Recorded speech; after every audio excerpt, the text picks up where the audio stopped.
ito, pakita ko sa inyo paano ba mag palit ng karburador sa FI. So paano natin papalitan. So namin naman na kita ko sa mga other videos. So galing lang to sa kanila, kukuha ko sa kanilang kaalaman. So marami matutulungan lagat tayo pag marunong tayong mag-search o mag-sikap na malaman natin. So di naman ito katakutan basta makina ang pagsasabihan, kasi makina lang to, at makina ng motor, it's be so very simple to do mga kamotor. So ako pakita sa inyo mga kamotor ha. So itong tampe, ito yung natawag natin na racing carb. Pwede naman natin magagamit tayo ng stock carb, basta ito yung sinasabi ko. Pag ito yung elbow natin, at ito yung tinatawag na manifold. So itong racing carb natin, pwede talaga yan isasalpak nito. Pero ang problema natin dito, ito hindi natin natatanggal kasi wala tayong ganitong forma na ganitong forma na tipos ay ganing tinatawag natin na manifold. Pero talagang lalagyan din natin yan ng paraan. So sa akin ganitong ginawa ko, manifold dito, tapos ito yung hose, at saka naka solda dito sa ilalim mga idol. Medyo naman kakalasan ito pero okay lang guys, kasi kapag gusto mo, okay lang yan. So patuloy na tayo mga idol dito. Conversation for the CDI mga ka-idol, at ito yung CDI natin ginamit for pins para sa weave mga kamotor. Ito yung palagi nating makikita sa mga weave o 100 nga daw, 100 nga warag XRM, no? At ito yung makikita natin na ating makikita na CDI. So CDI collection, paano ba gawin? So dito na naman gawin natin ang purpose, paraan dito na side. Binaklas to kasi yung nakaraang week. So other week baklas to, inasob at nakabisayan naman tayo guys. Bisaya kasi ko, intindihin nyo lang mga Tagalog ko kasi hindi ko Tagalog lahat ng aking sinasabi. Ito binaklas, tapos mayroon tayong may modified doon sa loob, yung tinatawag natin na ignition coil dito sa lalim. Pakita ko lang sa inyo ang explanation dan.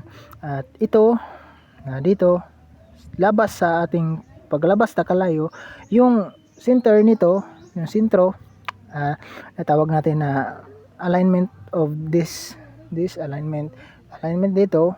Tapos yung tinatawag ni tawag ninyo sa inyo, basta akin itawag ito ng na nakalimutan ako sa anong pangalan nito kasi hindi ko memorize to, pero marunong lang tayo gumawa nito mga ka-idol. Pero mga kamotor, hindi tayo dapat sumuko dito. Kita ko na anong connection nito. Itong na wire, kapag naka Raider G tayo, Raider G kasi yung motor natin, yung 15 Raider G. Kita nyo naman yung makina, Raider G yan. Ito, yung ulo, yung head. So naka switch lang tayo dyan para mas madali tayo magawa. Yung ginagamit ko pala na ignition coil, so yung coil niya, ito yung pang carb na, pwede naman yung pang FI, pero mas magana yung ito, yung mas madali ito mag convert nito. So convert the CDI, simple lang yan apat lang yan na wire, mayroong blue, green, itim, at mayroong red. So for this session, red naman, simple naman yan kasi red patungo yan na susian, yung red patungo to ng susian. Yung black naman yung nagbibigay supply ng ating spark plug para mag-spark dito sa loob para umanda rin motor natin. Dito naman yung dalawa nito, patungo naman ito ng ating negative. Itong na wire, green wire, patungo to ng negative system. Negative kasi ito, negative nito. Minsan dito tayo mahihirapan paghanap kasi itong wiring niya nakakaiba kasi mayroong kulay violet, kulay parang yellow green, parang green, parang white. So ang ating hanapin yung live niya, ito yung tandaan nyo kapag ganitong motor, ang live niya ito kulay puti na may pula. Pag ganitong motor, ito yung live, no? Ito, klaruhin nyo para di kayo mahirapan sa pag modified ng motor nyo na FI. Pag XRM naman, yung apat lang yan na color, black, red, and blue. Blue, black, white, blue, white, and ganito lang ang ginagamit sa XRM. Mayroon ding yellow yan sa XRM, ganito na ganito. Kapag XRM, kapag ganito naman na motor, ganito gamit nila sa wiring ng yung ilaw. So tingnan nyo lang kung anong ginawa ko nito para mas madali kayo matuto. So otherwise lagi maning way tani. So ating mga sensor tinanggal na natin para mas hindi delikado, hindi tayo ma-shorted ng power.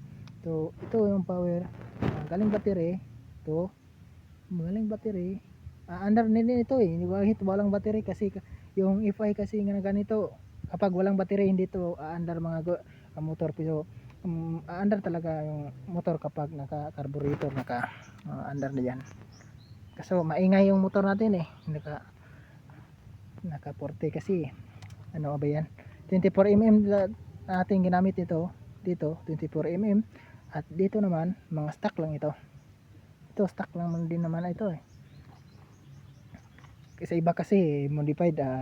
Kapag modified na, marami na tayong makikitang na modified na talaga. Sa atin hindi pa na modified yung chassis, yung forma hindi pa, konti na lang. Mas madali naman yung ganito modified kasi madali lang to, maliliit lang mga bagay ang ating bibilhin, pero mamahalin din naman yung mga bagay nga bibilhin natin kasi kapag mabarato dali maguba. So Bisaya gud ta kay di gud ta Tagalog kay Bisaya man ta. So ito kapag maglagay tayo ng starter sa ganito, ito tinanggal ko kasi ito starter ito ito yung red niya na supply, pero may laki din pang trigger to, galing switch niya tawag na dito sa battery, pero hindi ko nang nilagay kasi wala naman itong pulos, wala na itong gumagana. Dito lang tama na yung ating pag-explain paano natin ginawa. Thank you for watching mga guys.